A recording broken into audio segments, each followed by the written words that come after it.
廣州番禺區海龍灣水明軒，粉絲現場量房。咁呢個陽台嘅話，封唔封窗咧？唔封窗啦，唔封窗，但係呢邊有個建議，到時我哋去睇呢個趟門嗰陣時啊，去睇下有冇啲即係話有地軌嘅，但係咧佢係多兩線嘅話，你推埋咧佢就會窄啲，咁就會即係呢個門口咧視覺啊睇到個陽台就會多啲大啲。顯得個廳又會大啲。呢個30幾個方嘅話，個廳啊，其實可以即係換下磚嘅風格。因為廳嘅話，如果大於30方嘅話，可以考慮用嗰個750乘1.5米嘅磚。如果少於30個平方嘅話，就建議用800乘800嘅。因為依家700乘1.5米嘅同800乘800嘅磚，呢個材料係差唔多嘅。差唔多，係應該1/3應該都唔使。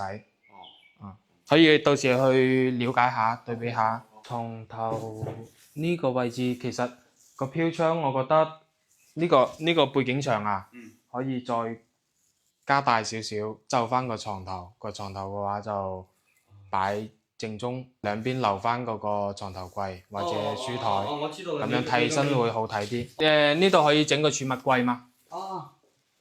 好建議，可以參考下。好建議，我覺得咁樣好睇啲。呢度嘅話，我覺得後期啊，呢個玻璃間斷嘅話可以唔攞啦，到時裝翻嗰啲浴簾就得啦。浴簾簡易啲，同埋咧會顯得大啲。咁樣嘅話，咁細嘅空間其實唔符合，亦都達唔到做乾濕分離嗰種要求。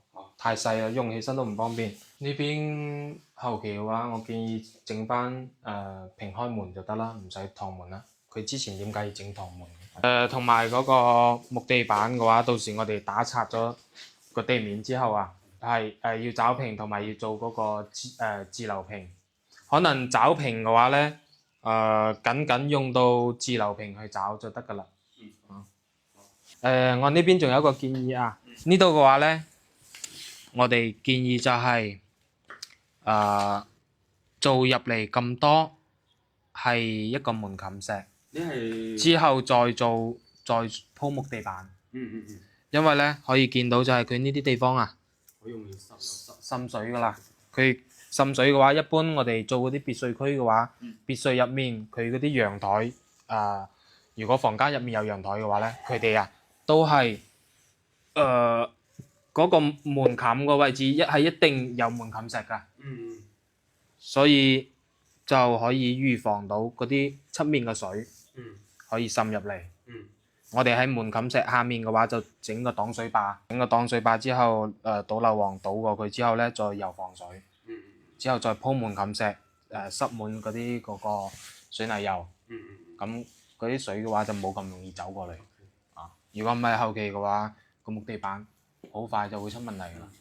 後期可能需要考慮一下做下啲窗花，因為小朋友多同埋小朋友仲細。窗花係咩嚟？